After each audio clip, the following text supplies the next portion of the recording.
Okay, hello everyone. Welcome to tonight's episode. The title is A Beauty Only Eternity Could See, and I think that human beings, as they appear as temporary creatures, they are fascinated by their continuity through all things. When most people in their life, they want a sort of luck or some positive thing or whatever, it is simply the continuity of something that's going on. And when you look at the psychology of a young child, you give it a toy, the child is laughing, is happy, you take the toy away, the child cries, you give the toy back, the child is happy. And so I was like, what is this? Is it that when the toy is taken, the human being feels they are in some sense temporary or unlucky or whatever, and when the toy is given back, could it be that the person suddenly feels validated?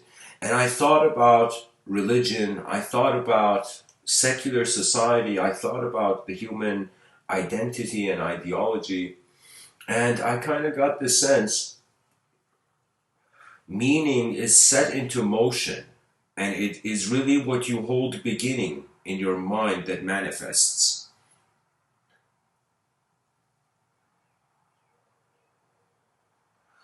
I wondered if similarly, could it be that the human being is experiencing a state of mind, like that child who wanted a toy and got the toy and the state of mind changed. I thought now human beings, we are not playing with physical toys anymore. It's now changed to subjects. It's turned into ideals. It's as if behind our eyes we see pictures that we want to be, and if we deviate from those pictures, we feel we have let ourselves down. I looked at evolution, and it was weird in the sense that evolution is this eternal urge for continuity, as if the human existence, the human consciousness has got a taste of what it means to be a creature. And now from creaturehood, we're wondering if we will pass on. There is this poet named Jalaluddin Maulana Rumi. He suggests the great passing on. And he says, in some sense, he's suggesting an evolution of souls. The poet Jalaluddin Maulana Rumi, he's a Sufi mystic from 700 years ago. He says, I died as a mineral and I became a plant. He says, I died as a mineral and I became a plant. I died as a plant and I rose to animal. I died as an animal and I was man. Why should I fear death? When was I less by dying? I shall die once more, to soar with angels blessed. I shall die once more as man, to soar with angels blessed. But even from angelhood I must pass on to that which no mind has ever conceived. We are moving towards the inconceivable. And so there is I find a refascination, call it whatever you like. Terence McKenna called it an archaic revival. And if it's an archaic revival, if the past is repeating, the past was unknown, the future is known, the unknown is resurfacing. And so I find human beings are going towards the unknown.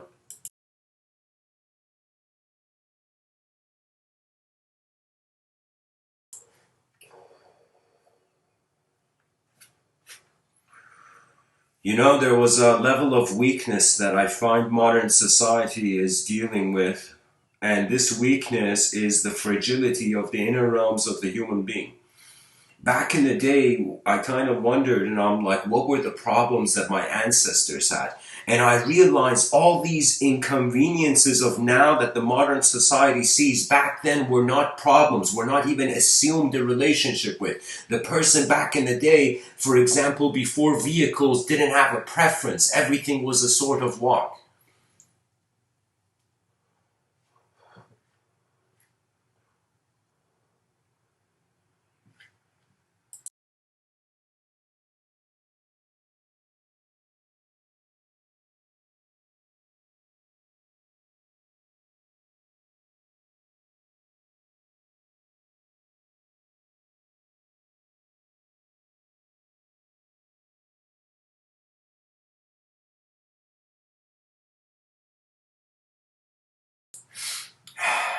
Okay. Welcome to the chat section again. Guys, if some people feel I'm being a bit monotone, I would recommend go find your favorite song and play it in the background while you hear me talk. You know, might help.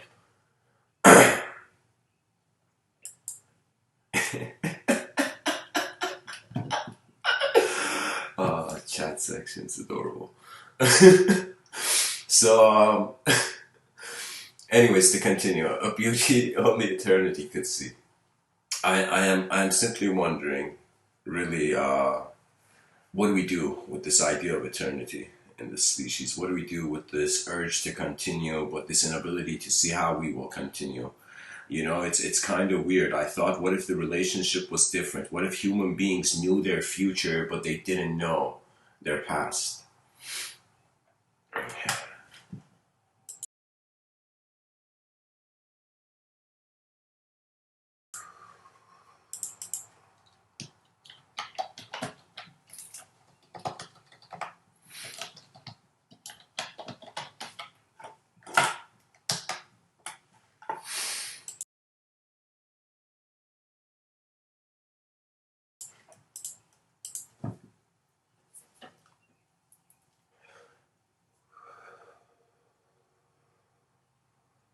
You know, I feel people don't just occupy space. I feel there are worlds behind people's eyes that they are not even having a relationship of a person in, it's just images.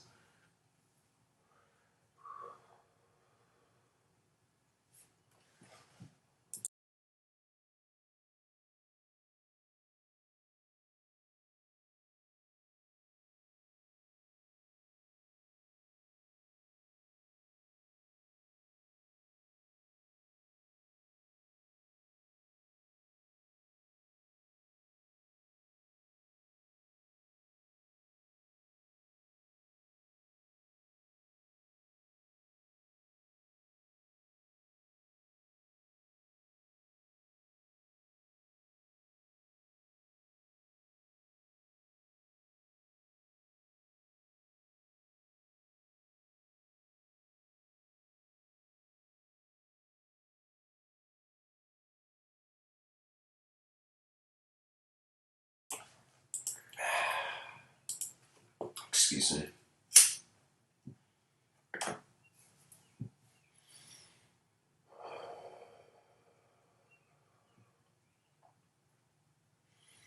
Some questions, their answers are too big to be conceived. I find that the world is alive. We open our eyes in a live system, in a moving system. Then we, in some sense, define ourselves in accordance to our narrow range of perception. And so we function as our inner realms throughout a world too big. You know, there was this author named Robert P. Persig. He said it's kind of like we take a handful of sand and we call that our awareness. We take a handful of sand out of this endless beach, every human being, a handful of information, a handful of every concept, image, whatever they have witnessed throughout their life.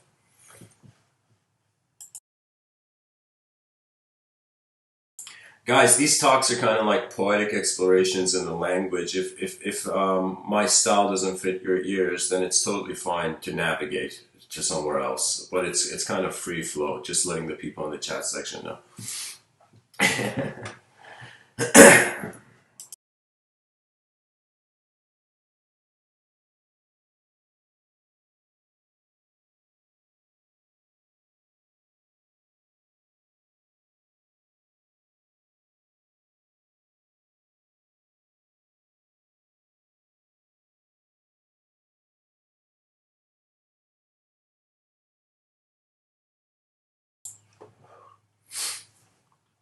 Human beings experience events.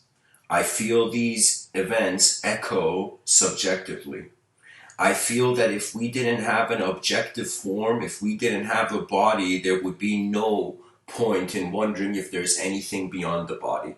So it's kind of this strange thing that all the people around the world who conceive a sort of metaphysical notion, you're dependent on first there being something. It's first you need a world, then you need a self, then you need a self beyond the world, you know?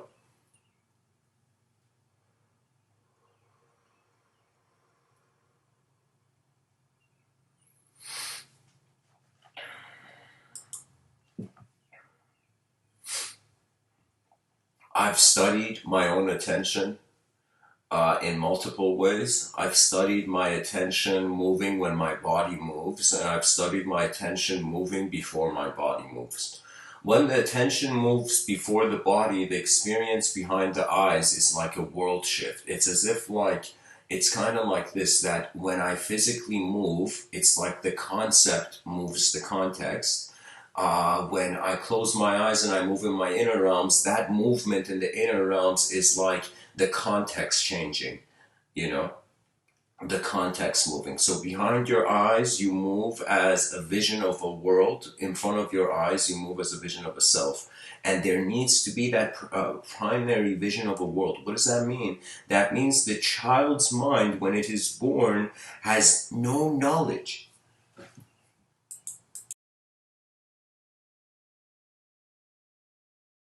You see, all the dictators in history, none of them could go and recruit infants because the infant didn't have individual consciousness. So if the child is born and the child doesn't have a personality, what is the mind of the newborn child doing? I find the psychology of the newborn child is not experiencing individualism. It's experiencing a synonymous, it's experiencing it literally being space. I have personally a memory. In my life, I have a memory. I'm conscious of a memory before I learned language. Literally, I was a child in a cradle. I have access to that memory. And ever since having that memory, it's as if there is something that was there before language, before the stories we run after, before the desires our characterhood kind of projects. There is something before all this, and I think the clue is right before the child awakens to an individual consciousness. I feel we are physically born, but we awaken to consciousness. We're not born. I mean, on some level, you can say birth is a sort of awakening. But I'm saying like there's something very peculiar that they say the child's psychology doesn't develop after. Some people think it happens at a younger age, like when the child notices itself in the mirror.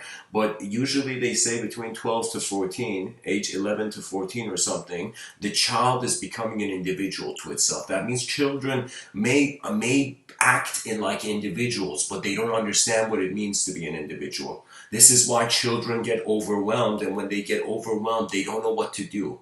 Do you see? It's like this is something where we all have experienced as children. It's literally like being a child and trying to raise a heavy weight and you can't, but years later you suddenly see you can. You see, it's as if you are growing into the preparation of how your eyes are open or have been opened, you know? I want to tell you this. I want to share this quote with you that comes from the East. I don't know from what culture, but it's a quote that comes from the East. And then there is, I want to tell you a story. First, the quote is very profound. The quote says that when the child is born, the world laughs, and when the human being is born, the human being, the world laughs, the child cries when the child is born. When the man dies, when that same child that was born, that the world was laughing, the newborn child was crying, when that child passes away, the child laughs and the world cries. Do you know? That means some people don't realize it. Some people feel they're just in this world to have a relationship with visible individual phenomena. Do you know, it's as if there was a quote, I gotta share this too, from Hafiz. He says, "One regret, dear world, I wish not to have on my deathbed is that I did not kiss you enough." And what he means by that is that he did not live enough. He just merely existed. That means he's like, I hope before I die, I live. I get to experience. I get to experience the intensity of what it means to be alive. Not just some repetitive loop of happiness.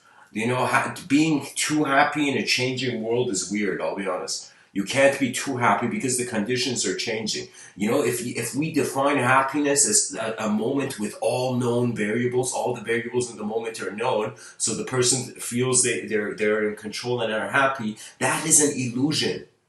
In this life, there is nothing of full control because it seems to be a symbiosis between how the world is moving our selfhood and how our sense of selfhood is moving the world. When free will comes into discussion, the free will is a choice. Do you see? That means like right now, this talk is a choice. I sat down and I chose to like, all right, press the live stream button and all right, let's get it going. So there was a choice, okay? But before that, how my heart is beating, how my lungs are breathing, how I'm existing as a biological phenomenon, I don't think to exist. So isn't that interesting that before we even could acknowledge the word thought, there was existence, before we could even define existence? That's the fascination of the unknown. It seems to be a movement where we suddenly have opened our eyes in it to move a little bit and then suddenly go static. So I would say the fact that we feel we are static creatures in an entropic universe could be the flaw. So that could be the beauty only eternity could see. If eternity is an unknown dynamism, if the temporary is a relationship of this known static thing, reference to reference. I don't know how many people feel in me saying this, but let me look at the chat section, see what's up. Okay.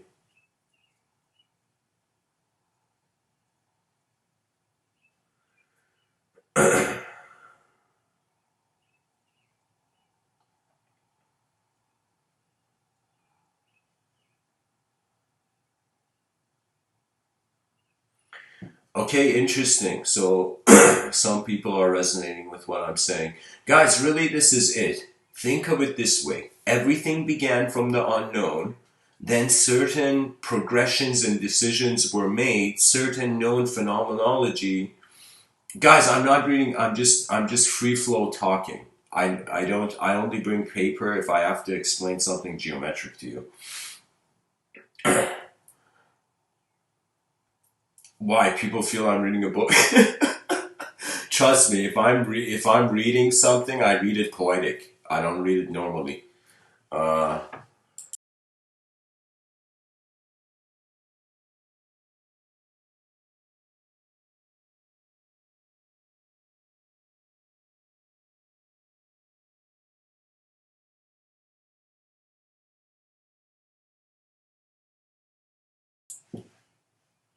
Guys, there's something that everybody who's listening to these Mr. Within talks, you need to be considerate of this. Aristotle says it's a sign of an educated mind to entertain an idea without accepting it. Language has to evolve either through an inner experiential update or an outer existential update. Either the existence has to change or the experience on the existence has to change. Imagine every person you have ever seen alive, they have been kind of functioning through two modes. One mode is again the self projector moving the world and the world moving. The self is the other mode. So what does that mean? That means you're either seeing yourself as an active individual self or you're seeing yourself as a witness of a world. And usually in this life, when there is a certain level of suffering, when there's a certain level of resistance, when there is a certain level of inefficiency, you get pushed to the witness. That means some people, they start off as drivers of their life and then they become passengers in the conditions that they meet. You know? So that's the thing. You gotta realize, like in this whole school of thought of Mr. Within, it's literally that I'm saying you have to be a pilot in this life. You have to be a pilot of your attention before you're a thought.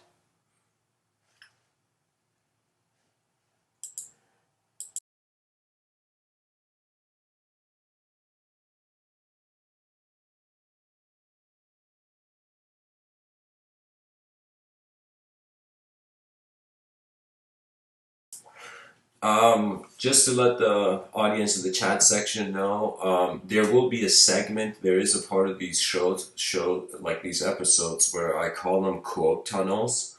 Most likely, I'll be going into a quote tunnel where that's where I actually read quotes from online. So, those people who are interested in hearing me read some stuff, like it's gonna get there. What can I say? What can I say? I'm just eyes in a universe that we can't see its ends.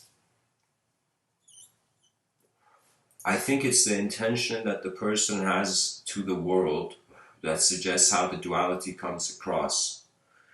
It is very easy to think you're an object, but in your dream states, you're not an object. In deep sleep, you're nothing.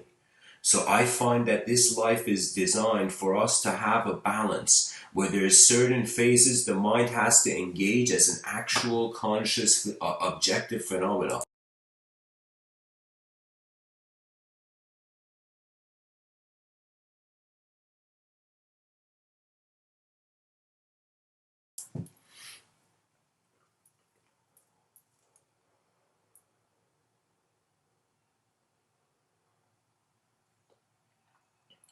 The heart of a species that after 4 billion years has developed faculties to advance itself beyond its limits and now has to only get through the obstacle of the linguistic simulation to discover a civilization designed with skill. A civilization designed with skill is a civilization where the speed of every activity is being possible. It's like the speed of the activity increases it. The speed of the activity increases. In the speed of the activity increasing, there needs to be a different experience of the time and the space.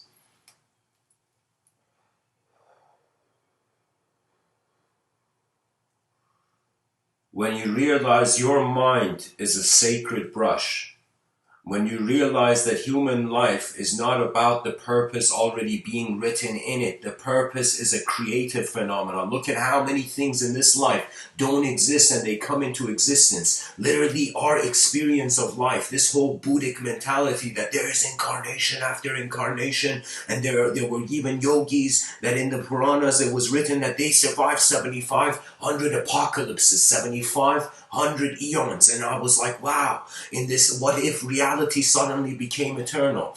I have been a maverick in thought, in like walking in society and thinking about what a civilization of eternal beings would look like. I have in my inner realms thought whether we technologically become immortal or if we realize energy could never die.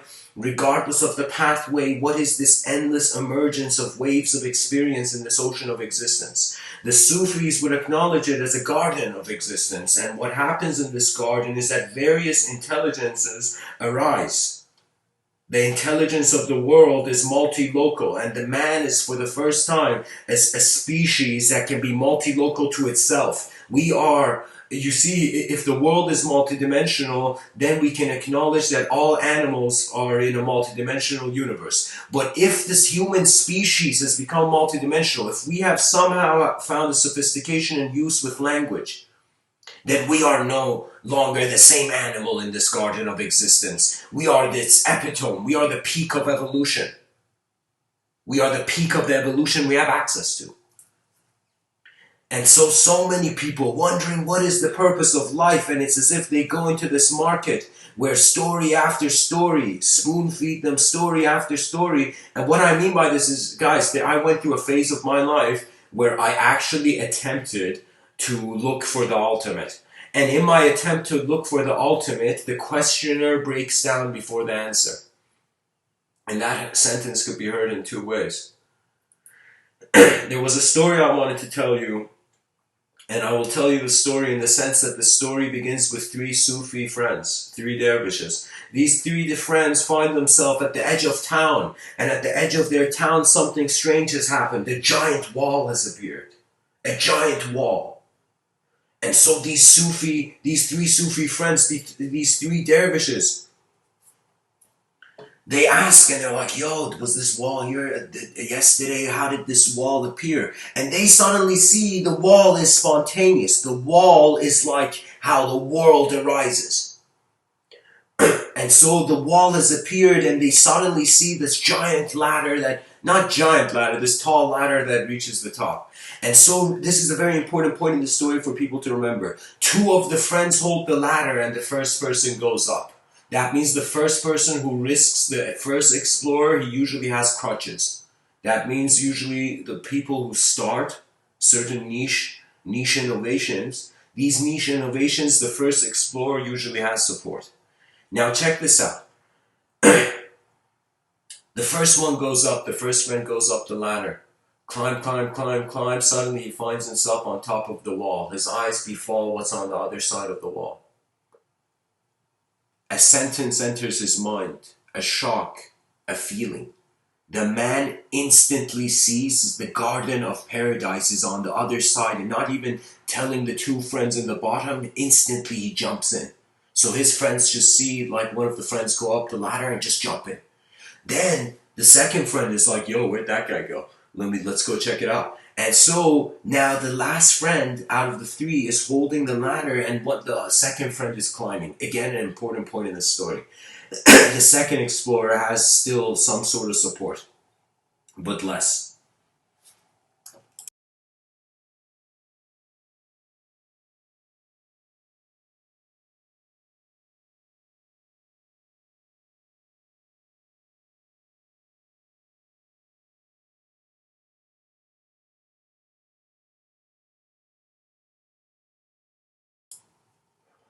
The second friend gets up the ladder, and his eyes befall the garden of paradise, and he sees it. It's actually a heavenly dimension. Literally in the story, guys, you should have the picture that on the other side of the wall is heaven. Is the garden of paradise, is heaven.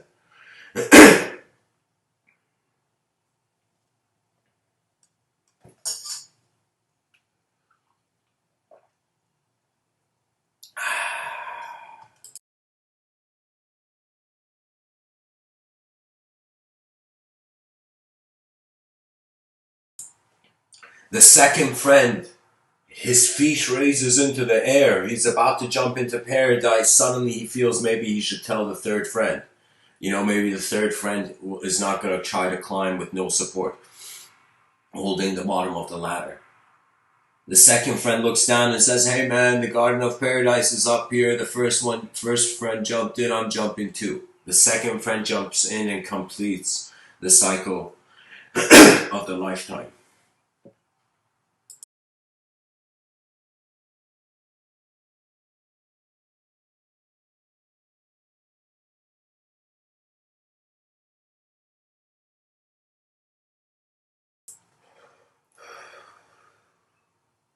The second friend has jumped in. The third friend is lost in his wonder. He's like, where'd the two people go? The garden of paradise? You kidding me? You know? The third friend's like, you serious, bro? Garden of paradise is up there? You know? And the third friend now has the most extreme. And this is the third friend. Any third person in any system, the third person holds a strange honor. The third wave, the third generation.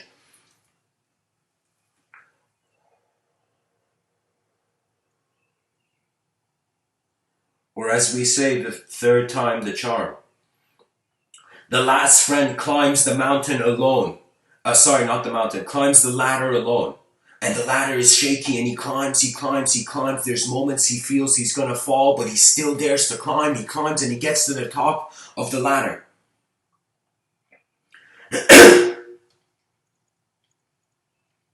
And that's where his eyes befall on paradise, and his every memory, every lifetime, his intuition, everything in his being is telling him, jump, your life is complete, jump, you got to heaven, jump, go for heaven, it's done. But in that moment, he doesn't jump into heaven. He climbs down. He went back up alone on the top of the mountain, saw what was there, and came down. He came down the wall of paradise. Seldom it is said, but some people climb down the staircase of heaven. And Before he climbs down, he says, "Oh, the Garden of Paradise is here." And then this thought comes into his being. The whole world must know. That means some people just climb over the wall and they get through. Some people, in some sense, want to break the wall. And I only saw a pattern of this in Buddhism in regards to the Bodhisattva and the Buddha archetype. The Buddha is the individual that just wants to release their own suffering because they still think that it's only their suffering. Most people, their lives center around their self. Very few people, I feel, actually see what's happening in life outside of a range of expectation of how the future should be.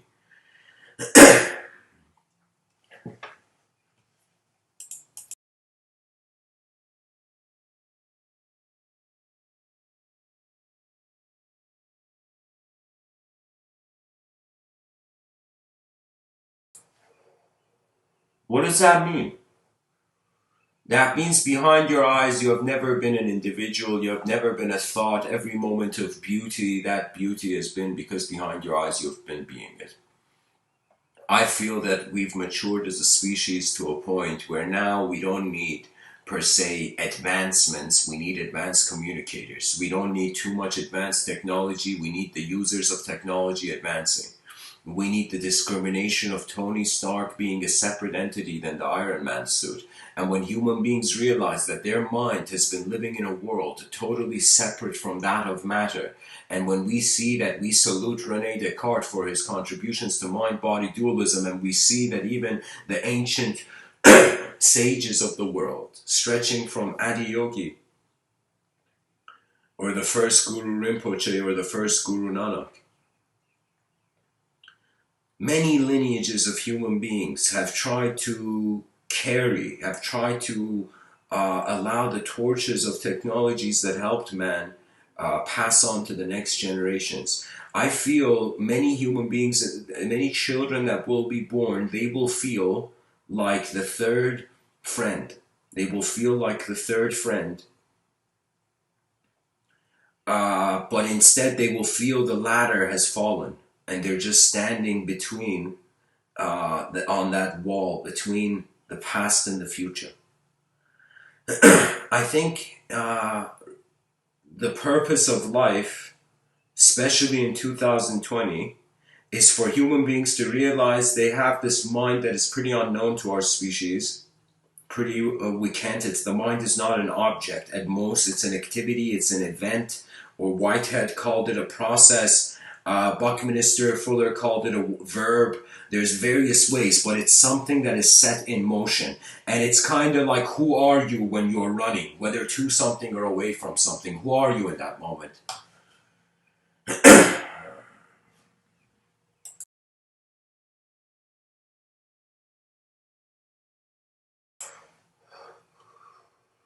If your ears have found my talk, I feel literally you are meant to contribute to some advancement of communication on this earth. That means it's not just physical contributions. We don't need to all be bricklayers.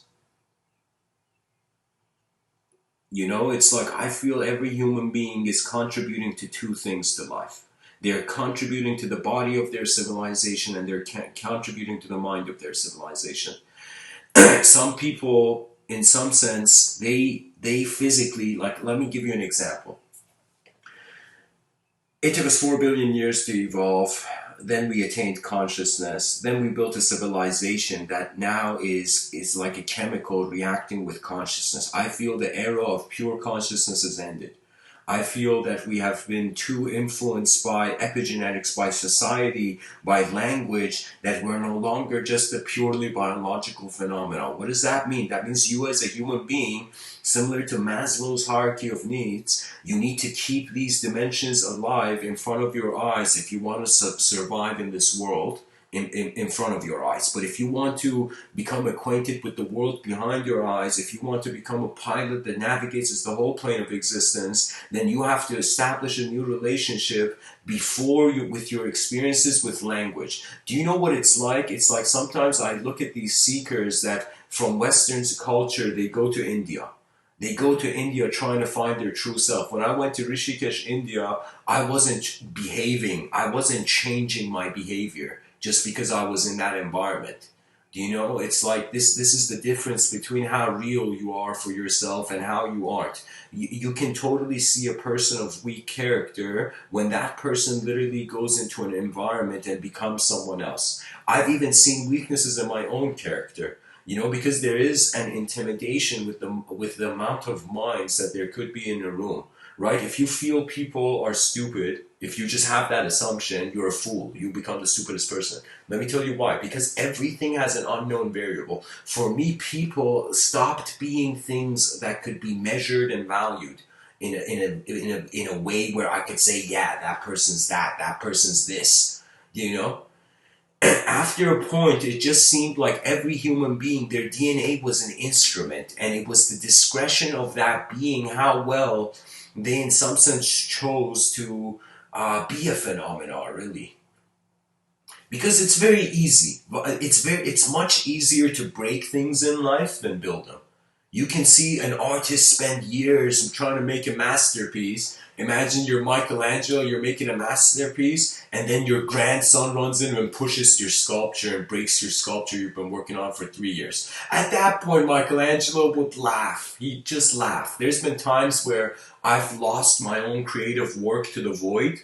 Literally, I've recorded it like a couple hours. I remember when I lost 300 hours of these Mr. Within talks. And it was a moment where at first I was like, and then I just started laughing because I'm like, what can you do? We all transition. It's like that moment where you get sad that something creative you did got lost, but then you realize, wait a minute, you telling me I'm getting, even the body is getting lost at the end of this journey of a life?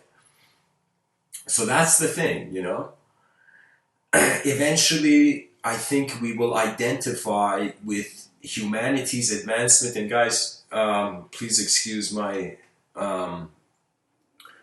stomach. Probably people are hearing that, It's 4 a.m. here and I haven't ate anything, but the talk's more exciting than food, really. So let me see. I don't know, think about it as bird song in nature.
Okay, so guys, I think the stomach situation might be better now. By the way, anybody who wants to ask a question on what I'm speaking about, just put MW in front of your question, and then I'll know your question's directed at me. And then I can respond any moment if anybody in the chat section is like, all right, Mr. Within, I got a question or something. Really, let me tell you what's going on. There is a part of you that's physical. It's very silent, and silence and stillness is the greatest way you get feedback of your body. If you're a human being, I would tell you before you sleep, your breathing can help you scan how energy is spread around in your body. That means before I sleep sometimes, I close my eyes and then I just listen to my breathing. All my attention goes to my breathing. When my attention goes to my breathing, it's like with every inhale and exhale, like a radar. You remember those old radars of the military where it was like this kind of radius of a circle spinning, so it's like with the inhale and the exhale, you kind of get a sense of how energy is orchestrated. Now, there's something very crucial. Right now, you're not just, in Mr. Within's view, you're not just a physical phenomenon. So what does that mean? That means there are certain things you are doing that are non-physical things. Do you see what I mean? That means I'm telling you, you gotta slow down in this life to notice the visible but not tangible. And so we in our educational system, we don't really become acquainted with how our mind is causing itself. We tend to just get tested on the effect. Okay, so really for me, the educational system, anybody who just has a kind of alert attention, that's it. It's just imagery. Language, the easiest way to, it's like you got to ask yourself, what is language? And then you're going to see its images, and you're going to see everything every human being has said, everything ever written down is all attempts at trying to, with definitions, with meaning, trying to paint pictures. You know?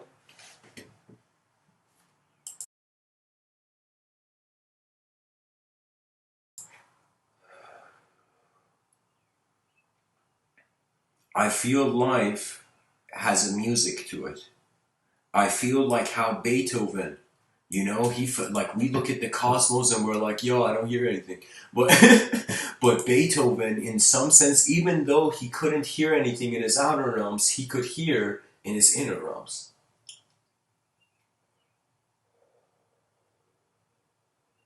And there are many human beings on this planet, even as I'm speaking, who are ordering shoes from the sky.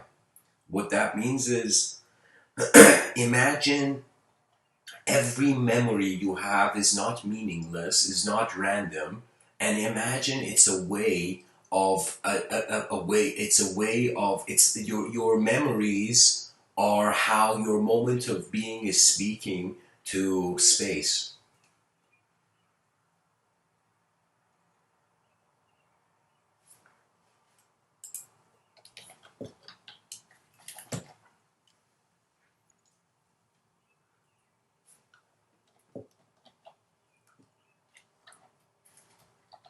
So guys, if you have a question, put MW, because if you ask a question, then I assume you're asking everybody in the chat section, so I won't respond to it. I'll let everyone respond to it.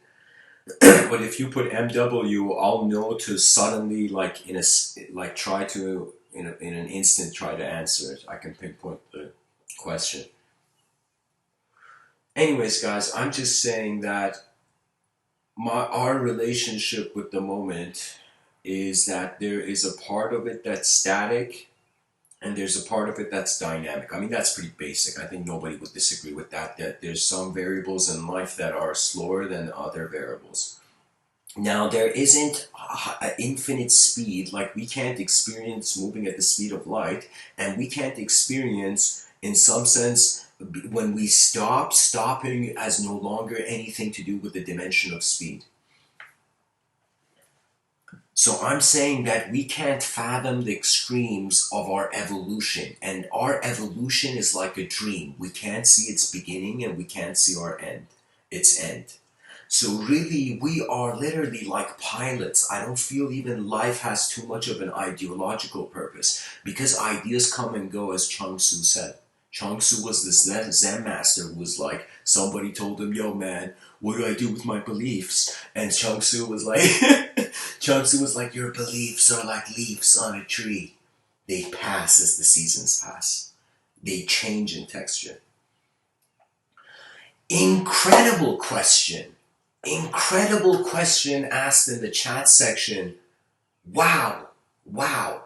I am so impressed. I am so impressed. Someone asked that. Wow. So everybody in the chat section, slow hand clap for Lorna. Car in the chat, she's asked a question which I thought no one, I've been waiting for someone to ask, but no one has asked. I don't know if you're asking with the intensity I'm imagining, but anyways, Lorna says, how do you know your intuition over your inner voice? That is a question that only someone who's followed, who's literally with a machete gone through it can know, can even ask. So let me tell you what I mean by that. Okay? The inner voice instantly makes you a witness. The intuition is how the inseparability of the inner voice and the outer voice occurring at the same time. Anytime you acknowledge there is an inner voice, if you notice, anytime your mind fathoms a subject as its own being, okay, that's when you become a witness. Anytime you're trying to see truth, you will endlessly till the end of time be left in the witness. So intuition is the dynamic state. The inner voice, you appear as the space. You become the empty page the inner voice is being heard in. So it's a distinction between an experiential witness and an existential dynamism. And when the experiential witness and the existential dynamism are inseparable, that is intuition, which is the life of no longer the body and the mind. It will literally be how the unknown is living through the known. So every moment becomes known, but yourself is unknown to you. And I don't know how well people understood what I just said, but that's all I'm going to say. But incredible question, and thanks for asking that. Wow. I'm surprised. Like, I even feel if Adi Yogi was here, he'd be surprised. Alright guys, we're getting to that point where I have two options and I'm going to let the audience decide which one first. I was thinking of reading certain poetic hymns I had written in 2015 and 16. And I was also thinking of going into a quote tunnel of eternity and what people in history have said about eternity. So just people in the chat section, between 1 and 2, just choose a number, okay? Just between one of these, choose. Everybody in the chat section, use your intuition and choose one of these numbers.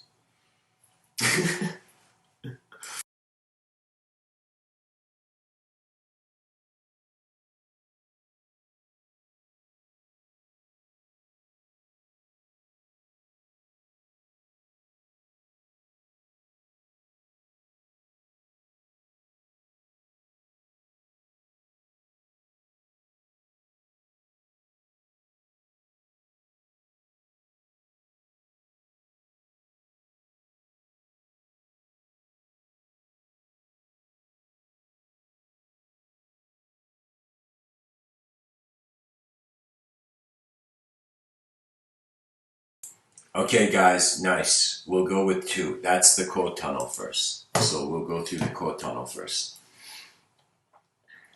So guys, quote tunnel, just to recap for people who may have just tuned in, I'm pretty much searching on Google eternity quotes.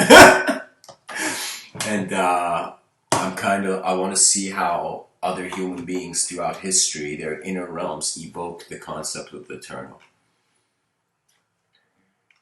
So I'm going to read for you some quotes from eternity. Who knew it was so easy reading eternal quotes? Alright guys, let's go through this. So this is the quote tunnel. For those interested now, I'm actually reading. Helen Hunt Jackson. When time is spent, eternity begins. Francis Bacon. Begin doing what you want to do now. We're not living in eternity. We have only this moment, sparkling like a star in our hand and melting like a snowflake. Edwin Hubble Chapin. Every action of our lives touches on some chord that will vibrate in eternity. Wow, every action in our lives touches on some chord that will vibrate in eternity. Thomas Carlyle. Silence is as deep as eternity, speech as shallow as time, as shallow as time, as shallow as time. Henry Van Dyke. Time is too slow for those who wait, too swift for those who fear, too long for those who grieve, too short for those who rejoice. But for those who love, time is eternity. Helen Hayes. Love is perhaps the only glimpse we are permitted of eternity. Michael End. Calendars and clocks exist to measure time. But that signifies little because we all know that an hour can seem as eternity or pass in a flash according to how we spend it. Mother Teresa. Death is nothing else but going home to God. The bond of love will be unbroken for all eternity. Shri Nisargadatta Maharaj. Just as every drop of the ocean carries the taste of the ocean, so does every moment carry the taste of eternity. That is the secret of presence beyond personality, guys. That's the subtitle, attention beyond form. Literally, that quote is the essence of it. Marcus Aurelius. What we do in life ripples in eternity. Echoes in eternity, you know. That means the importance of your life is the moment of it occurring. Catherine McCauley. Each day is a step we make towards eternity, and we shall continue thus to step from day to day until we take the last step, which will bring us into the presence of God. Helen Keller. It gives me a deep comforting sense that things, with a capital T, things seen are temporal and things unseen are eternal. Guys, Helen Keller was an incredibly mystical woman. Henry David Thoreau says, you must live in the present. Launch yourself on every wave. Find your eternity in each moment. Guys, do you see how many people in history are using the word eternity? It seems like literally when a potential has endless ability to become kinetic, and potential energy becoming kinetic energy, right? So right now, before I gave the talk, in my inner realms, I was seeing a picture of what I'm going to speak about. And then I started speaking and the inner realm was set into motion. And based on how I pilot my attention, the words can arise. After a point of speaking, guys, I'll tell you, it's just like writing. So you don't think about your hand holding the pen, you look at really the emotion or the inner realms. Okay? Susan L. Taylor. We don't have an eternity to realize our dreams, only the time we are here.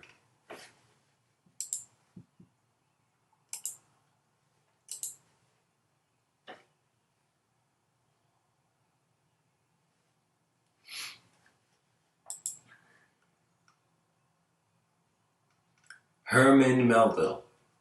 Hope is the struggle of the soul, breaking loose from what is perishable and attesting her eternity.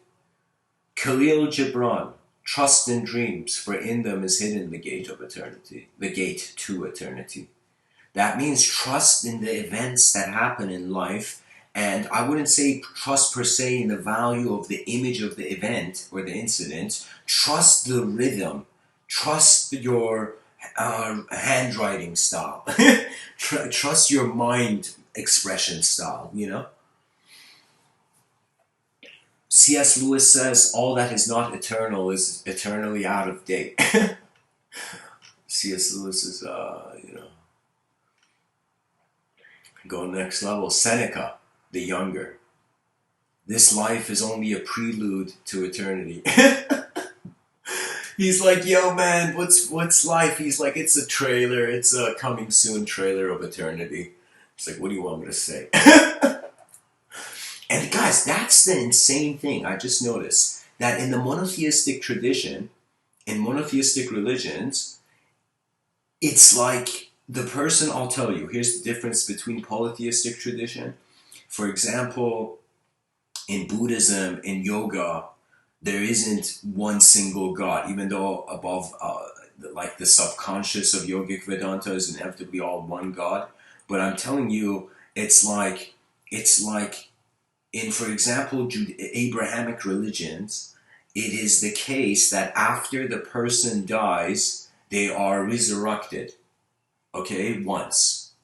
So it's as if it's all religious people, strangely, they believe in reincarnation, but they don't believe, they don't believe in reincarnation, they believe in resurrection, but they believe that after they physically die, they will animate again, and then they will go to a place of judgment, where that judgment seems to provide two crossroads to a fiery picture or a non-fiery picture, bright picture. Either you are going towards, and it's like eternal darkness and eternal light. So either you go to heaven. So what's strange is that there is no such thing as death, but there is the texture. So I think all religious people, they are not afraid of death. They are afraid of where they will go after death.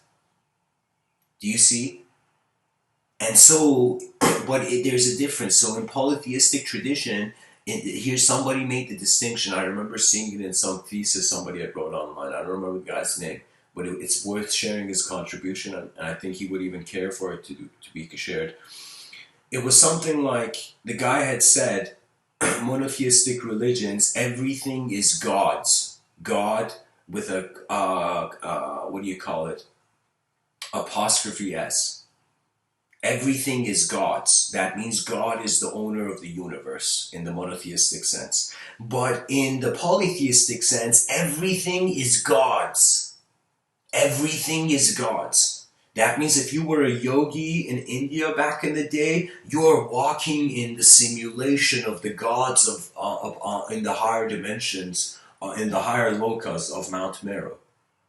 That means the Vedic yogis, if you're a person who you've been drawn to yoga, let me tell you what that means. You're drawn to a tradition that acknowledged it was on the bottom visible dimension of a multidimensional mountain of enlightened beings. Whereas you went on the top of this mountain to the ultimate archetype, you evolved into the avatar of knowledge. It's like right now, it's like back in the day we were pure body, now we have become kinda impure body, kinda a bit of pure mind, and then it's going to become impure body, impure mind, then it's going to probably become impure body, then pure mind, and then pure body, pure mind, and then eventually that the pure body, pure mind is the edge of the mountain.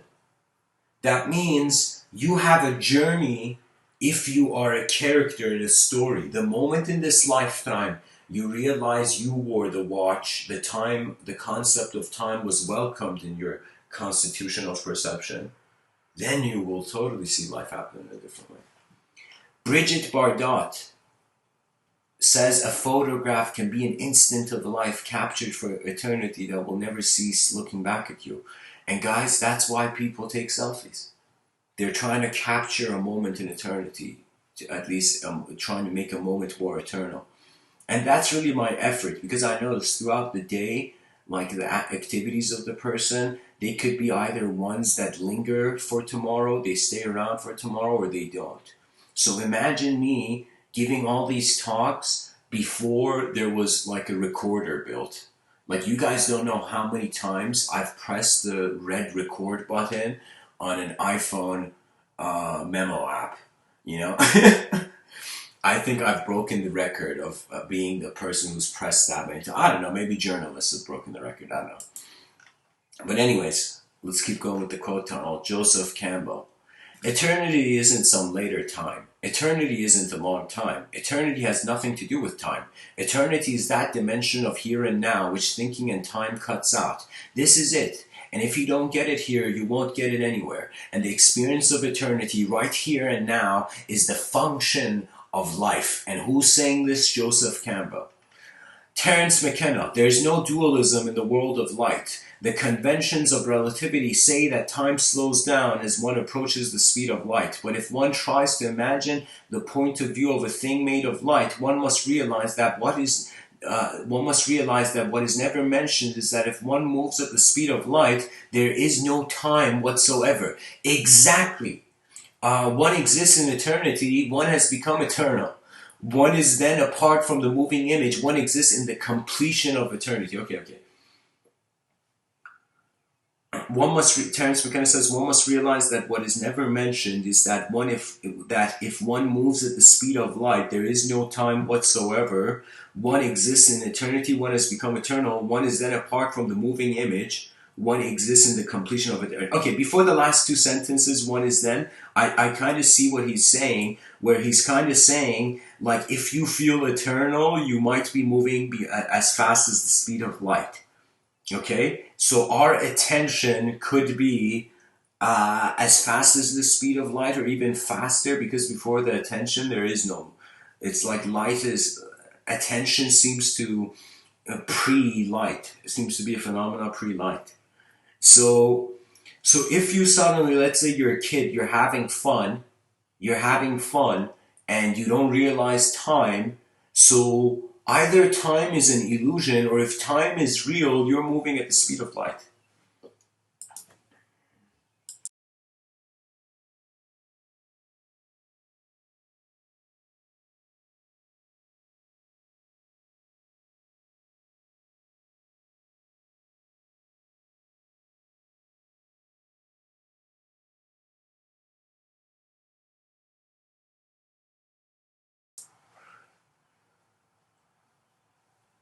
That means here's the fascinating thing. The way we know we're not images is because we observe them, and if we were the image, we couldn't observe it. Like right now, we think we're our mind, and we feel the mind is not an object that we can observe, even though Upanishads say the seer of the seen is unseen. Something like that.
Sorry guys, this was on mute. I'm going to read a bunch of quotes to finish this off.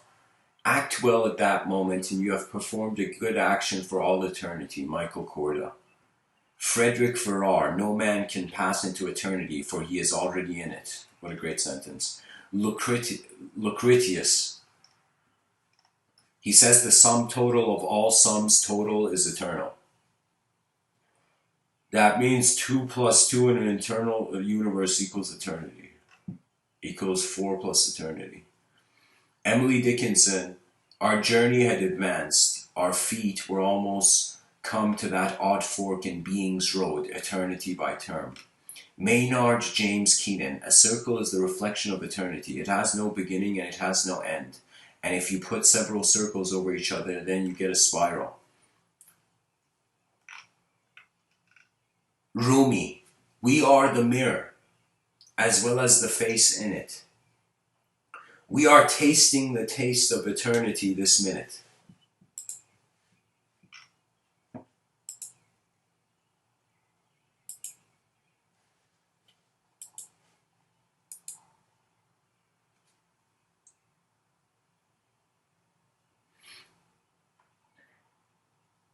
We are pain and what cures pain. We are the sweet cold water and the jar that pours. Soul of the world, no life nor world remain. No beautiful women and men longing.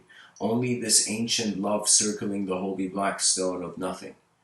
Where the lover is the loved, the horizon and everything within it. Robert Greene Ingersoll says in the presence of eternity, the mountains are as transient as the clouds.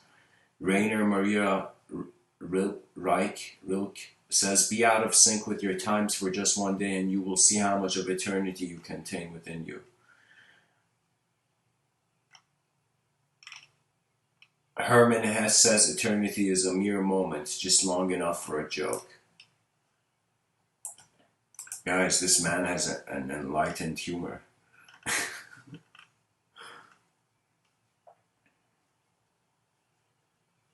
William Penn says, for death is no more than a turning of us over from time to eternity. And Henry David Thoreau says again, find your eternity in each moment. Alfred Lord Tennyson says, in time there's no present, in eternity no future, in eternity no past.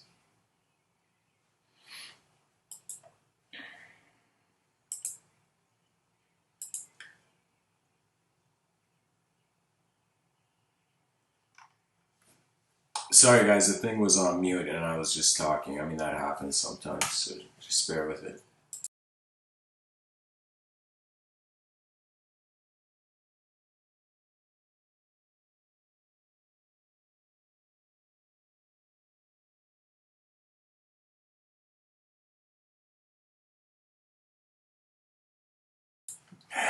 The world we live in and the worlds that live in us.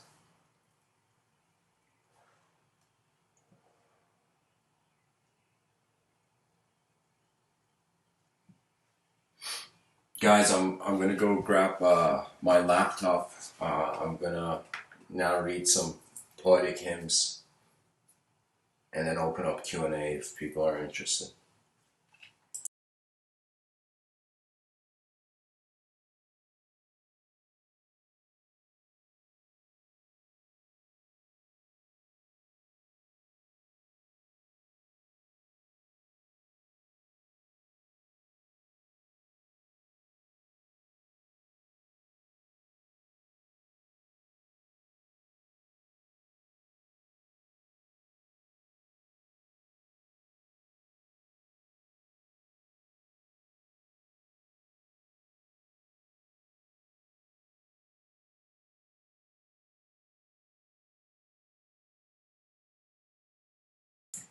Okay, so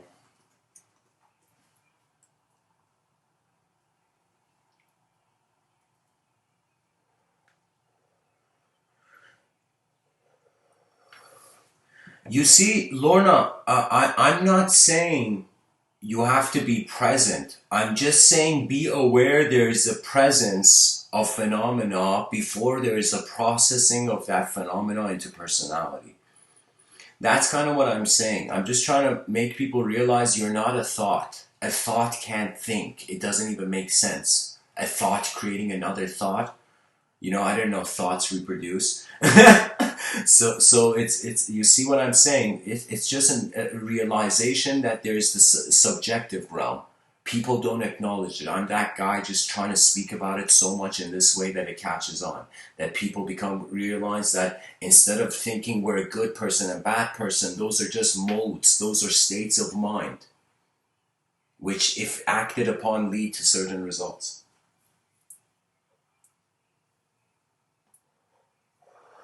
So guys, I'm going to read for you poetry. Poetry that I wrote in 2015. There is literally 12 poetry books that people can choose. So I would say 1 out of 12, the first 2 people that choose this, that their numbers are similar, I would go with that poetry book. So out of 1 out of 12, somebody choose. Like, I don't know, everybody write your intuitive answer or whatever. You know, let's see.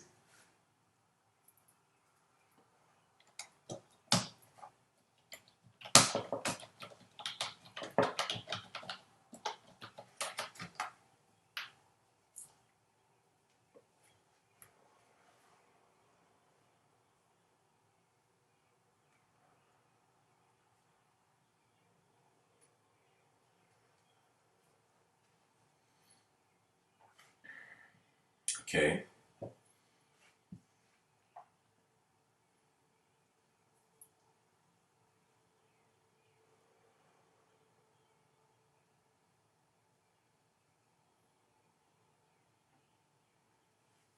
Okay, nobody's choosing. Nobody's choosing a number between 1 to 12. Alright, I'll choose. Let's go with 7.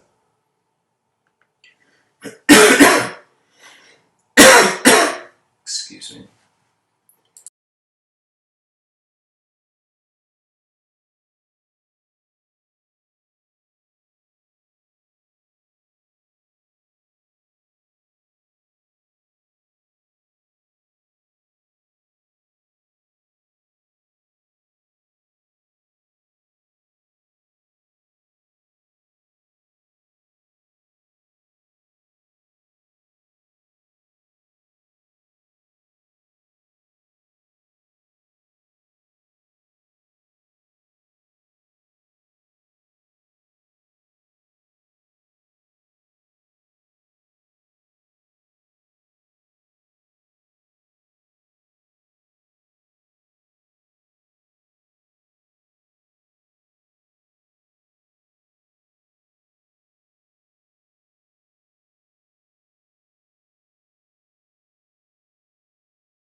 Okay. This is poem 17. I guess some people are meant to hear it. The poem is called Solemn Solomon. It's from this poetry collection I wrote in 2016 called Unborn Realizations. A king's rage can break many things. How the world behaves is based on truth and the wonder of cosmic change. Can the stars start from nothing? As wonder engages the sacred folk, the scared folk, not the sacred folk. As wonder engages the scared folk, from the intensity of fear can the intensity of the divine be received. All motion creates a norm for the emotions that have gone unobserved. All motion creates a norm for the emotions that have gone unobserved. What does that mean? In fascination, the greatest realization is a world that breathes through all. That breathes through all. By the way, guys, there's literally in this there's 32 poems, so people could choose any number out of 32. I could just treat the numbers chosen as that.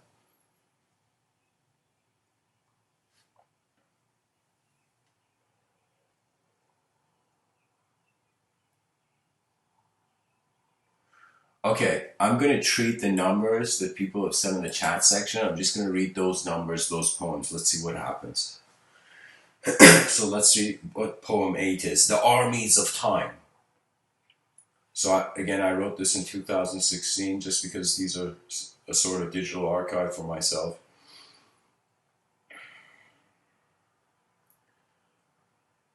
Poetry work, unborn realizations, the armies of time.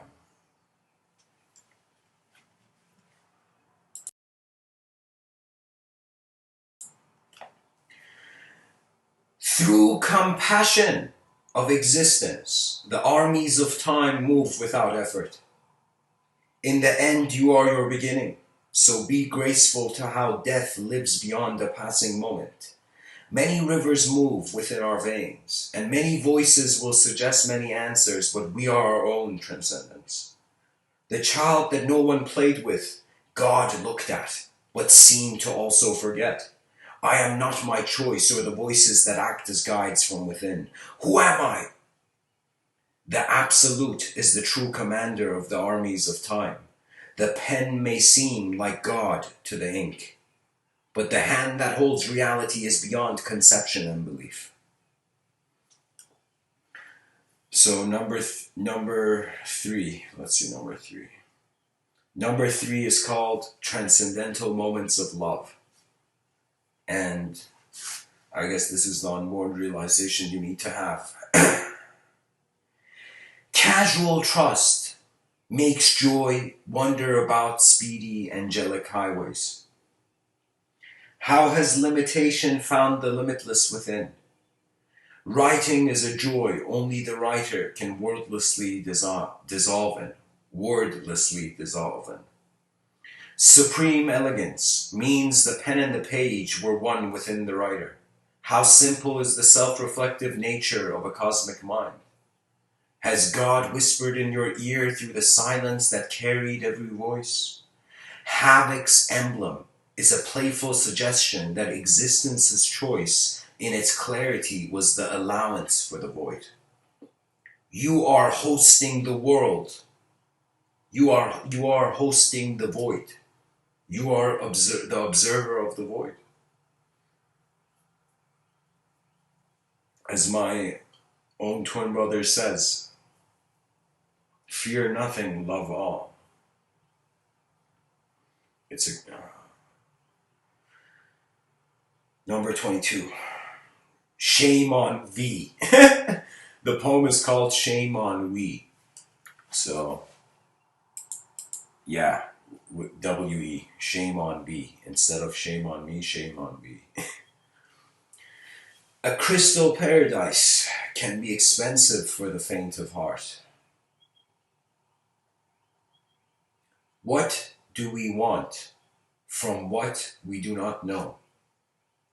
Can an angel realize the point that holds all angles?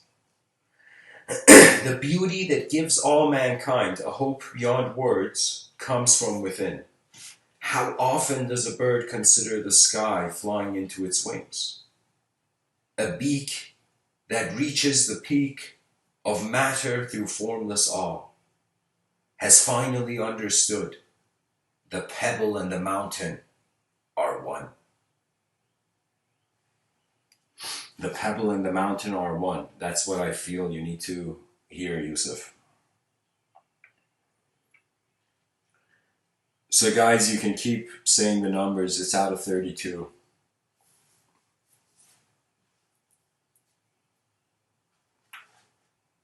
This is the segment. This is the poetry tunnel.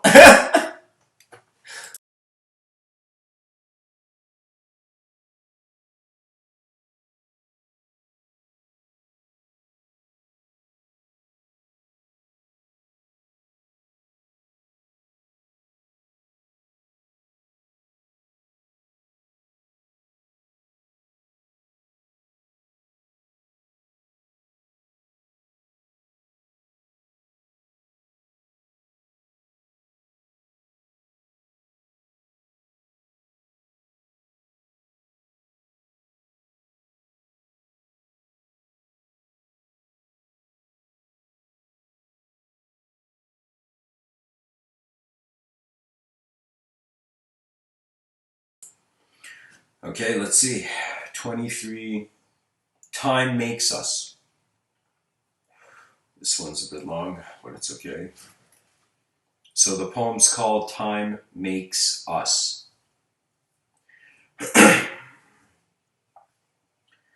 Time makes us hurry when there is no one watching.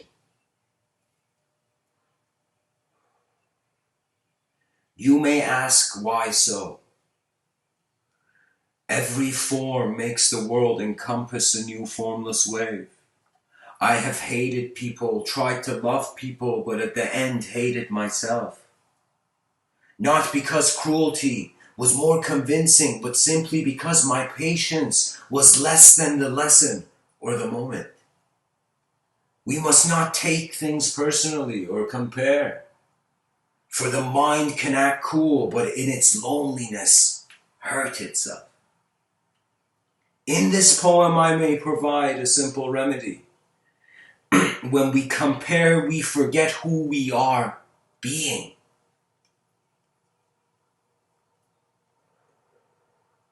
Let life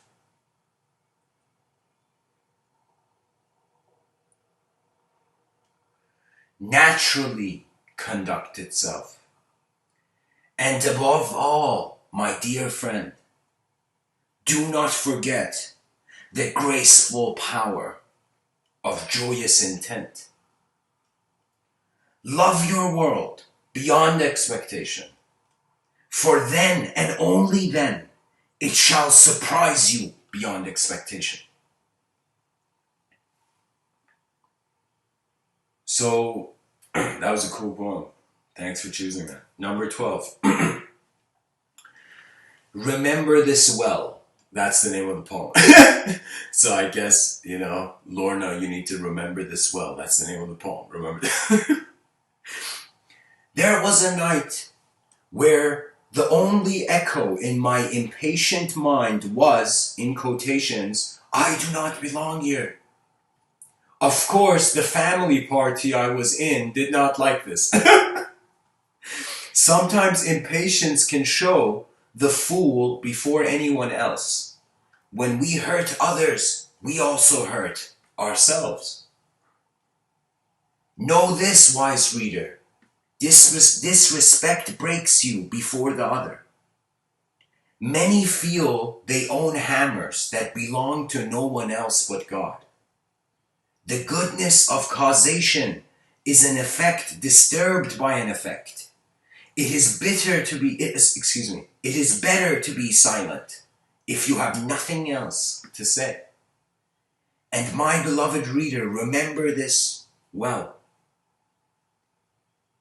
Never disrespect your elders. It is never worth it. I don't know why, but yeah, that last part, never disrespect your elders, it is never worth it. I don't know, maybe you have to honor the wisdom of the ancient world and you, I don't know. Alright guys, if nobody has any more suggestion of a number, somebody said 4. Okay, let me see what 4 was. 4 is Patience Knows. Remember the Swell poem set was talking about impatience. This one's called Patience Knows. Alright guys, I'll read this. This is the last poem from this book called Unborn Realizations. People can literally go, it's on Amazon.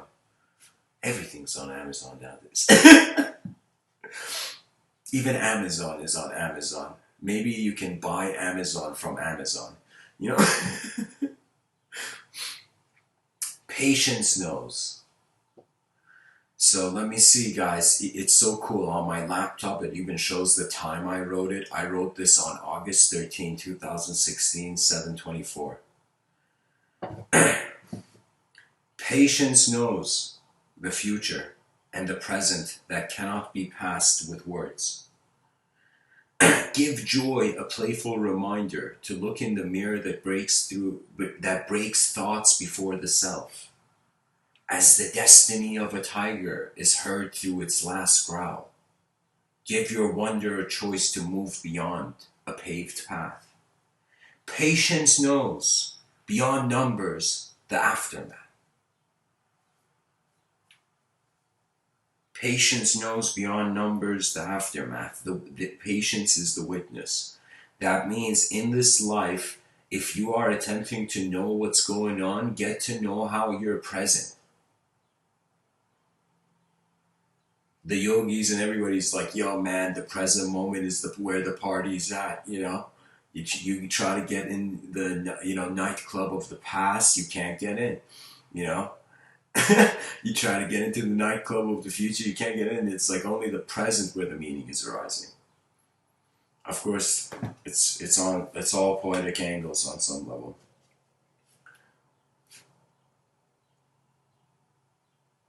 So number 8. Oh, number 8. I think I read that. The Armies of Time. All right, guys. So let me see. Let me just talk about the title a little bit, and thanks for tuning in so far, I guess. Yeah.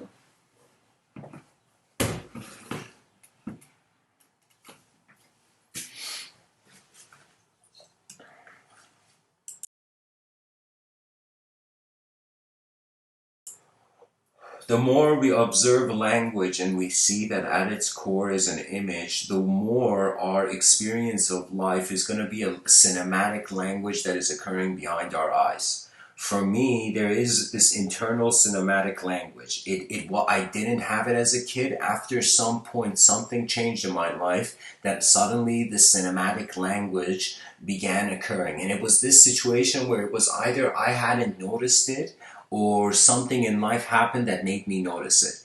And really what made me notice it was the unknown. I was looking after some point at this puzzle and I'm like, yo, this is a paradox. Like, trust me, I also reacted to the enlightenment buzz, but I reacted it at an earlier time than how people are reacting to it now. You know? The way it was for me was that I was like, okay, so that's pretty much, I could say, a lot of that's if somebody wants to know what would be like a word eternity would say, it would probably be like, okay, you know.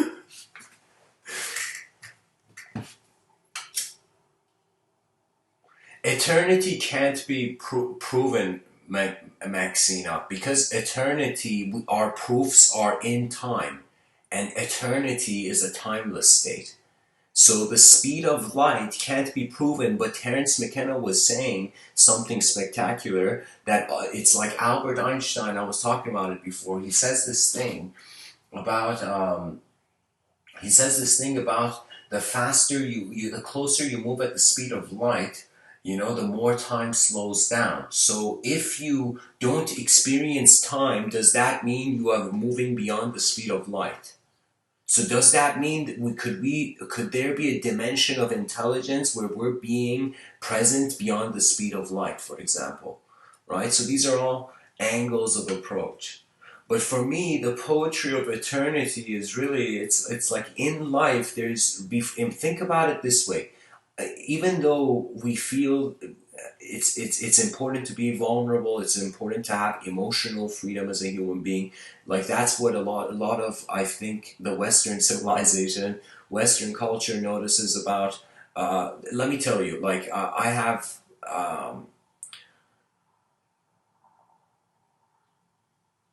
My eyes have traveled between countries, and I've literally experienced this life like a pancake.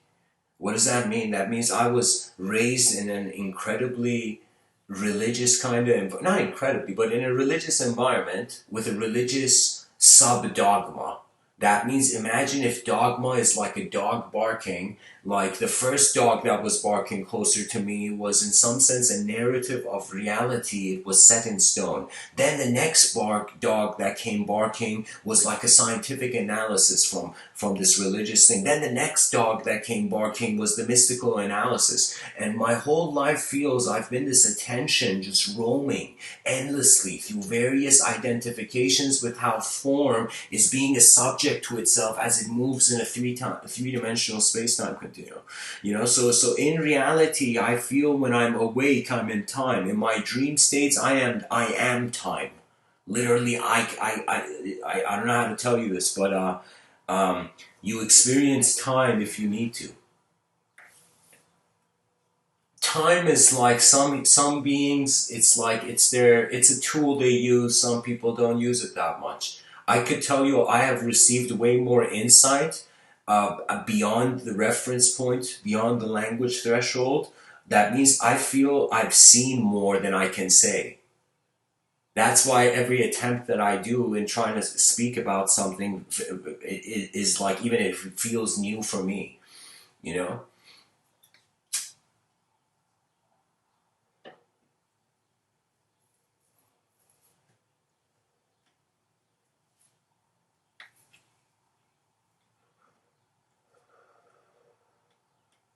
The human being is an effort. It is a great effort. It is a 4 billion-year-old effort.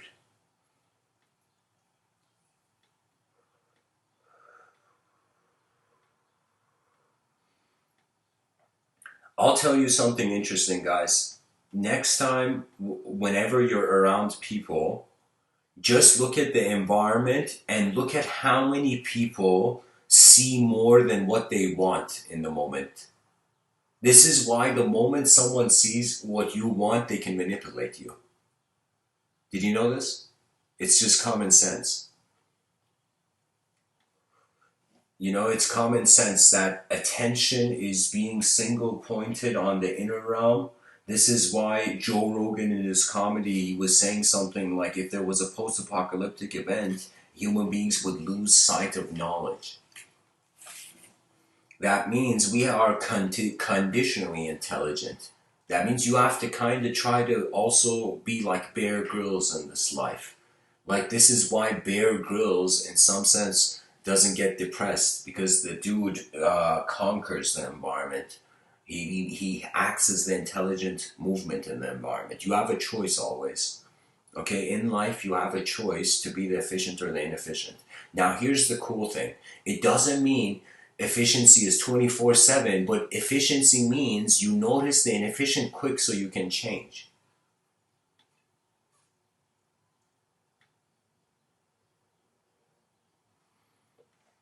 One day I hope that the listeners of this talk can write me letters of how they have explored their inner realms.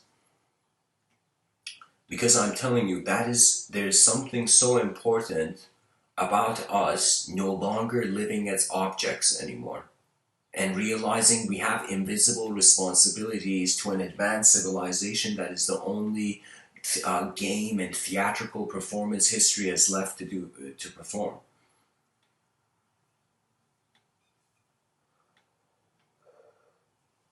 Let me tell you something that it's in human psychology.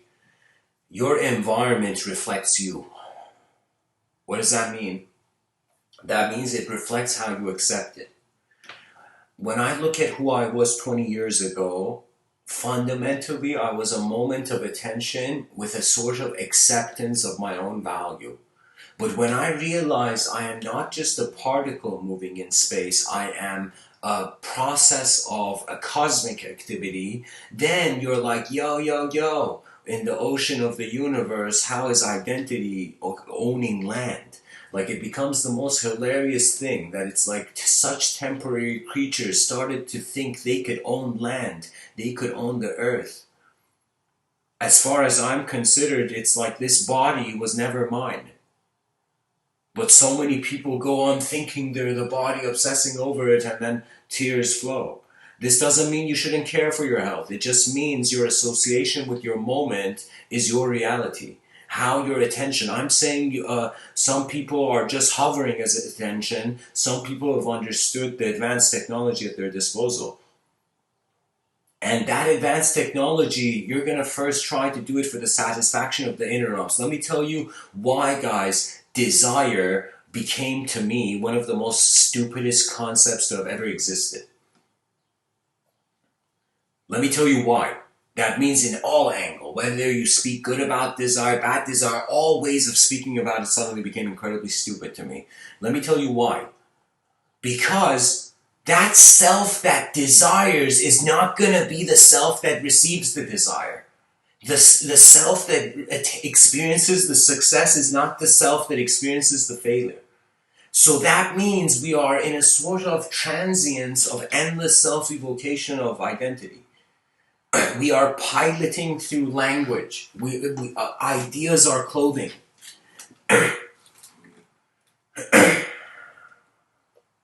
We are dressed in thought and we don't realize it. And people are wondering, what is there more than free will? Some questions, you look at them, they're not problems in a certain dimension. That means if you can't move an object in one angle, you can move in another angle and you can move the object. Now, if you had the same approach to subjectivity, if you somehow, let's say, had access to this internal landscape, subjective landscape, okay? Imagine now, just like how you can hold an object in your hand and look at it from different angles, imagine you can hold a subject in your attention and navigate through it from different angles.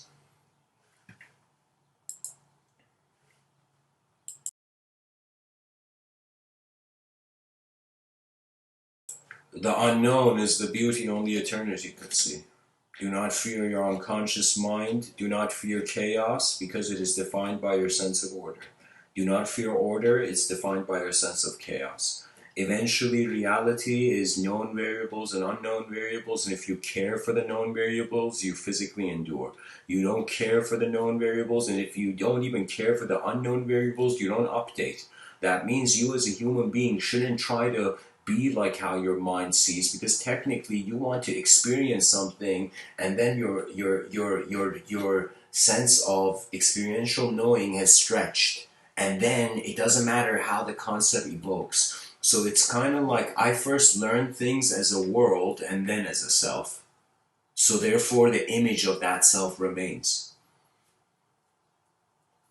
Trust your intelligence. There's no way you can figure out what your mind is. There's no way you can use it, just like how if you don't trust the steering wheel, you can't navigate the car. Okay, if you don't trust your energy levels, you can't walk.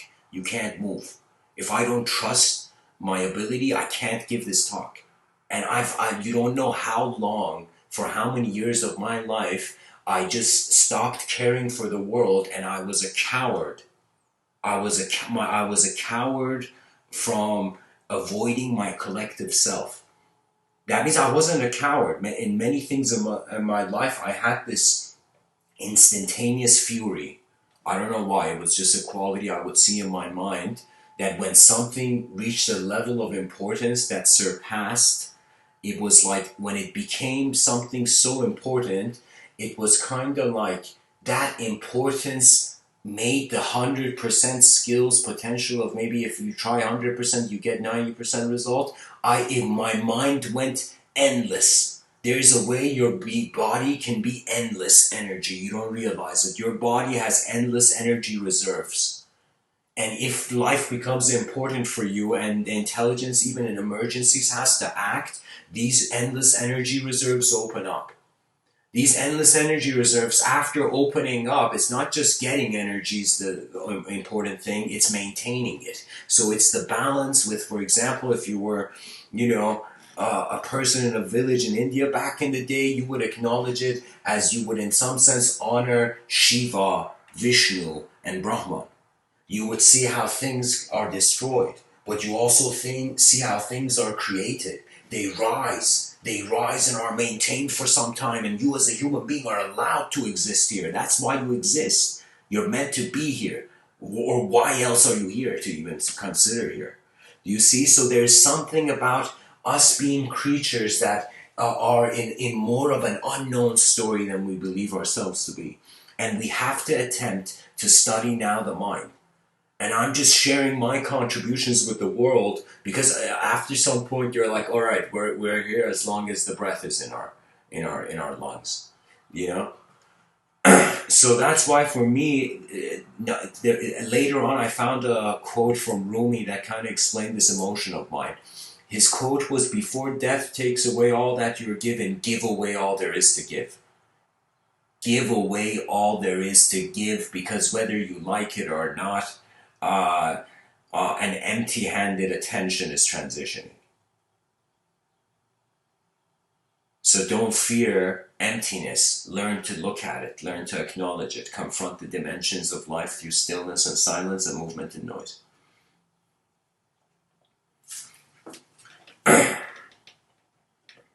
Reality is a process of acknowledgement, guys. Because how a dream is real for you is different than how when you're awake something is real for you. They're both real experiences. They both etch some pattern in the unconscious, from the unconscious onto the conscious mind. So anyways, guys, I'm going to open it up to Q&A, and anybody has questions, feel free to ask. I'm looking at the chat section now. The talk's pretty much ended. Thanks for listening. Whoever wants to tune out. If somebody has a question, you can ask. All right.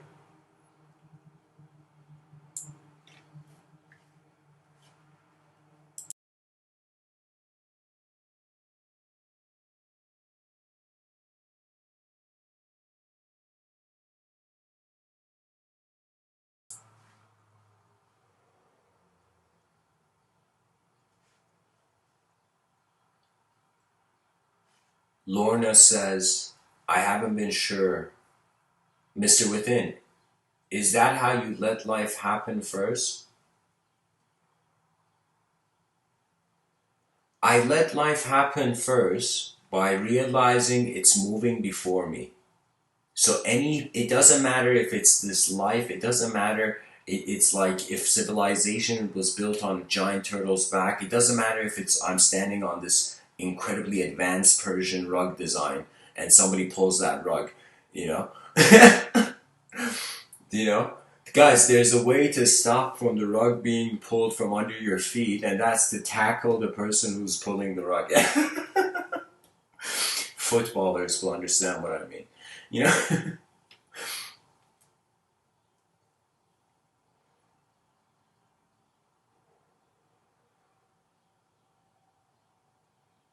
See, that's the thing, Lorna. Lorna, you say, I haven't been sure about this stuff was even real. I haven't been able to really talk to anyone about it. That's exactly what I'm commenting on. The solo pilot that you have been from the beginning to now. The Buddha has this mentality. He says if you have companions in your life, that's a luxury, that's a blessing, that's a gift from the gods. For we enter alone and we leave alone, and this loneliness is eventually the inseparability of the individual and the world. And that's the mystery we are open in. And that is why Neo looked at that kid in the Matrix bending the spoon, and he's like, kid, that's expensive cutlery. Why are you bending it? You know? No, Neo looked at that kid and was like, yo, I can bend spoons with my mind. What does that mean? That means your will, your free will, is a higher dimensional movement than the effect of your will. You are free before you conceive freedom. That is your nature. So you study your own nature, you go buy a notebook, and you start observing how your mind functions, because nobody can study the eyes that you only have.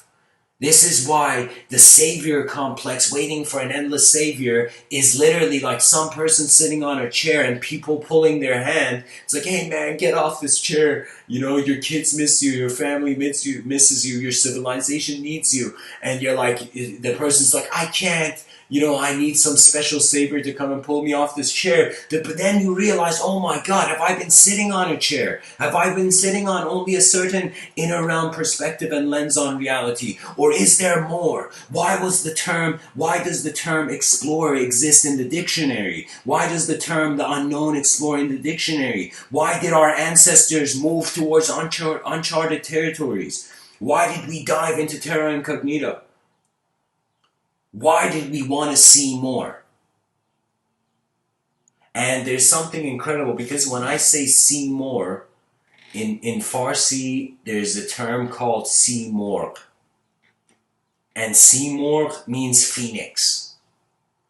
And the phoenix in Persian mythology was this bird that had lived through 3 apocalypses. It was the emblem of, it was a symbol of wisdom.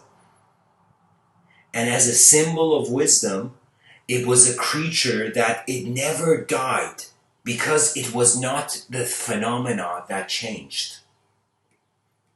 So I'm telling you, literally no one can solve this unique DNA of yours that is a Rubik's Cube. And I will tell you, for example, some people who I feel they've solved this Rubik's Cube, or they've mastered the instrumentation of their design, are people who are comfortable watching things. That's patience. And what can you do in patience? What can you do when you're waiting in a giant bank line? You're just patient. And that's what I do. Sometimes when I'm waiting at a line, grocery store or bank or whatever, it's, you know what it is? I'm like, everybody's just like, oh gosh, we need more people working here. I can't wait. I'll tell you an experience I had. Guys, this is like maybe worth sharing. It was in a gas station. I was maybe the 3rd person in line. There was 2 people behind me, and then there was this guy that came into the gas station. Now, there were two booths, literally that means 2 clerks could work, but one clerk was working and the other clerk was in the back. So there were 2 computers, but there was one clerk working and there was a line of like 7 people or something. Now, as we're in this line, this guy who was like, I don't know.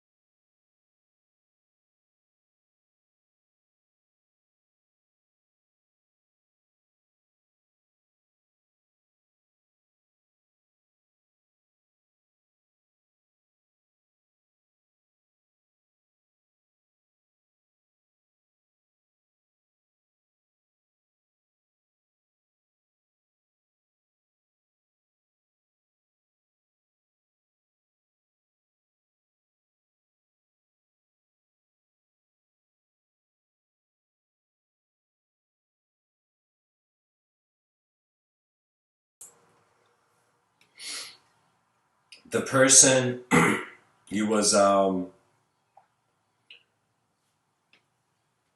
felt the guy was slightly younger than me, but he could have been like the same age as me.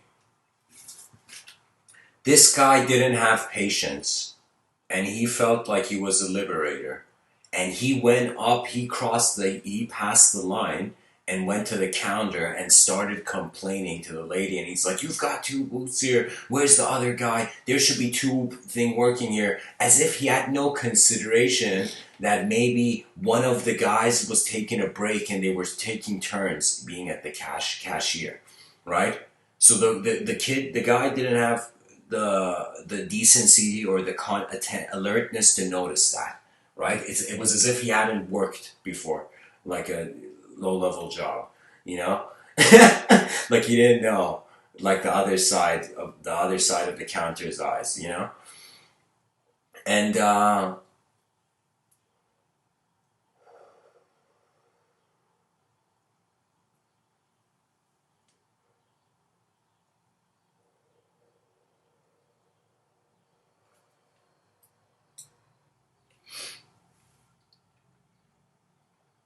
he complained. The lady started talking. While he complained, there was a gentleman in front of me, an older gentleman, like maybe like in his late 50s. He started shouting at the kid.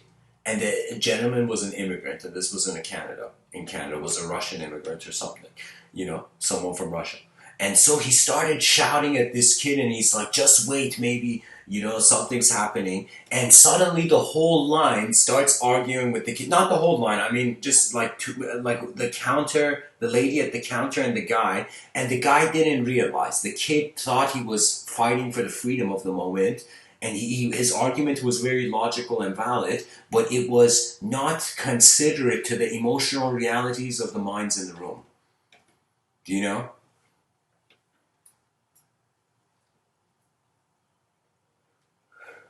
That means when a child is opening a Christmas gift, there's no point of saying Santa isn't real. You see, you gotta care for the emotional opening of that human being to the world.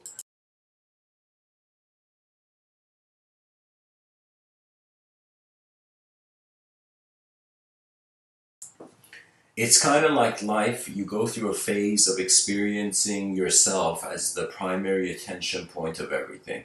Then you start seeing beyond that. When you see beyond that, you realize that there's a phase of life where you just rush at it, and then there's a phase of life where after you've rushed at it, you need to maintain your stance. So when you look at war, for example, or how generals looked at battlefields and tactics would develop, in their reality, they would look at, like, the warriors would go into phases, into formations. There was a sort of management of the army, in some sense, being one mind, as if the general's speech was just to make the army realize you're one mind, you're one unit, march. you know and so when I read Sun Tzu, The Art of War, it was like a lot of these archetypes that I felt were hidden in regards to how much able the human being is. I mean, the military of every nation is a testament. Even though the orders, like how military decisions are being made, I don't know the decency and morality level of those making decisions. But when you look at the military, it's definitely something to be proud of. But it's not. You can't be proud of blind millions killing millions. It's like, for me, war is millions of blind people killing millions of blind people, because those people never know who the other soldier is they're killing. So it's like they're blindly running into a battlefield with machine guns. So for me, war was blind massacre. And it's so inefficient and it's so unnecessary. But the military, back in the day, it was tougher times. I mean, we come from being vicious creatures in the jungles, to then reaching kingdoms and royalty and in some sense having a sense of systems of law. I would say that monarchy created politics. Selfishness created civilization. You might not believe this, but it was selfishness. So it's a balance, like a yin-yang balance. It's like you're not meant to be 24/7 selfless, and you're not meant to be 24/7 selfish. You're meant to pilot.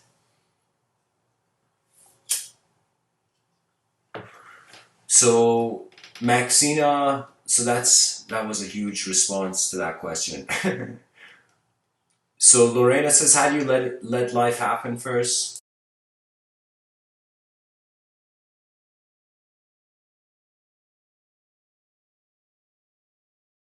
You trust the simplest version of yourself in the moment, and you watch how complexity arises. A simple answer to you, Lorna. Maxina says, Mr. Within, do you believe the spaceships travel faster than light? I feel to move faster than light means you're moving faster than the fourth dimension. So it would totally mean it would be a spaceship that would have no visible body in the fourth and third dimension if it's moving faster than light. So if you're asking me if I feel that there could be potentially spaceships that have mastered going faster than light, so even if the spaceship moves in our right literally in our streets, because it's moving faster than light, we can't see it. So I don't know, maybe it's an interesting idea though. I feel there can definitely be higher dimensional technology. Lorna says it was during your read. Yes, thanks. Okay, nice. So yeah, I guess that those are the questions. So everyone, thanks for tuning in. Something I've decided to say at the end of these talks is pretty much, let's say, two things.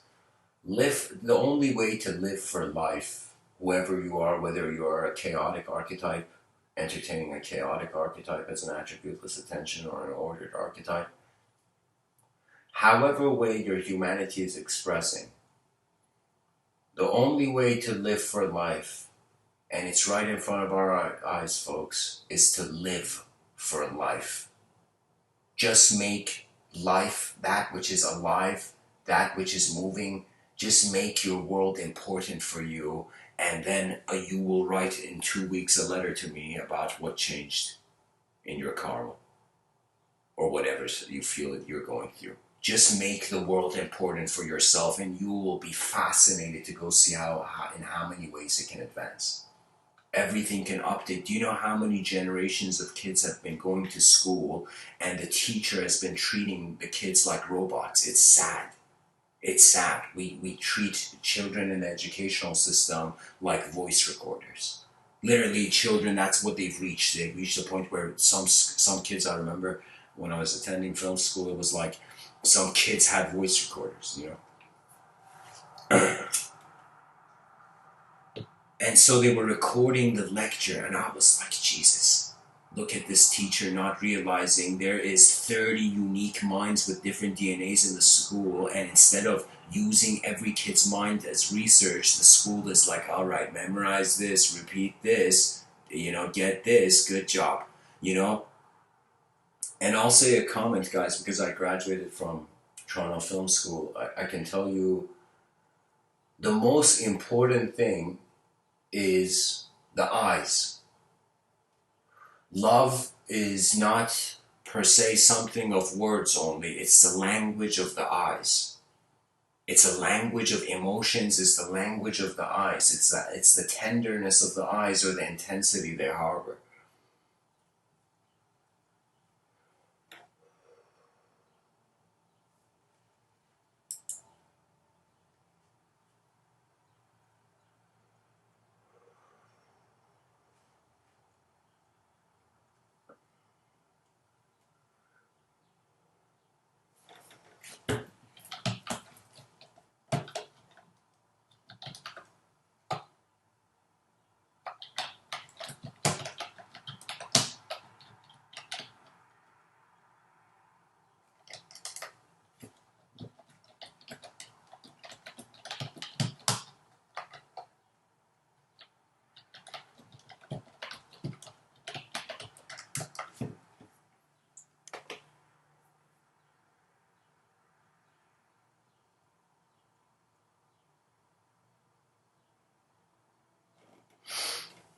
So anyways, guys, thanks for tuning in.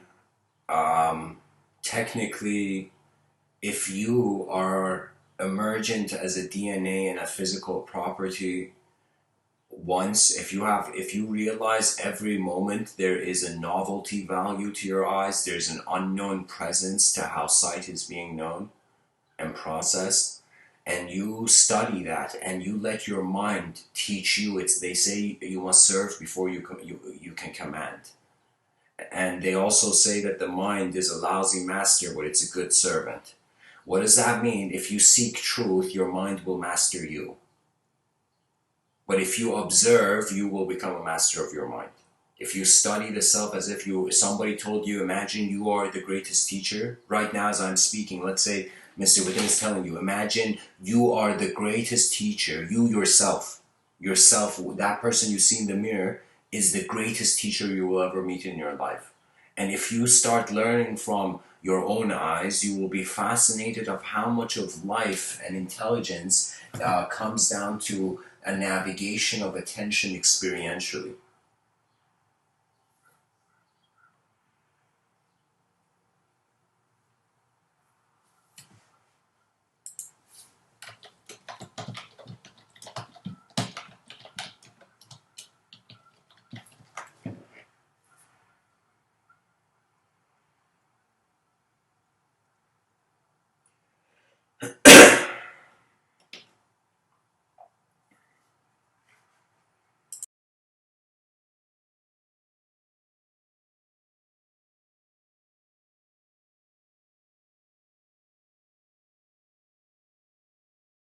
Language is very ancient, guys. You gotta realize in life, I said there was known variables and unknown variables. You gotta also kind of see it as there is new technologies and old technologies.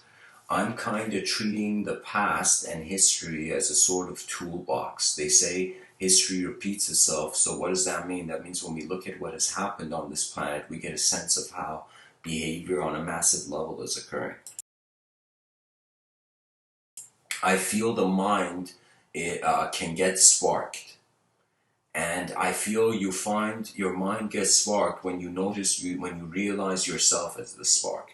For example, Sri Nisargadatta Maharaj, this yogi, he understood the spark as he said, there are things known and things unknown, and in between, my life moves. He understood his free will as the witness and the oscillation of attention between everything and nothing.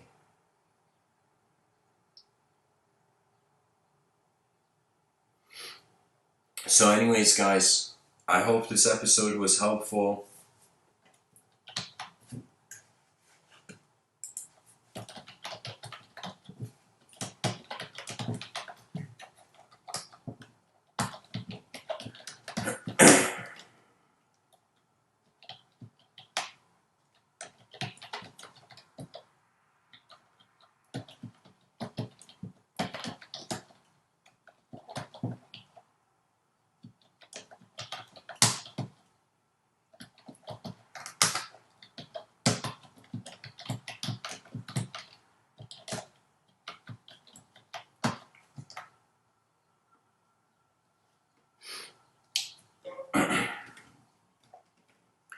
The second thing, the first thing was live for life, and you live for life. The second thing is keep writing, and you might be a person, be like, Mr. Within, I don't write.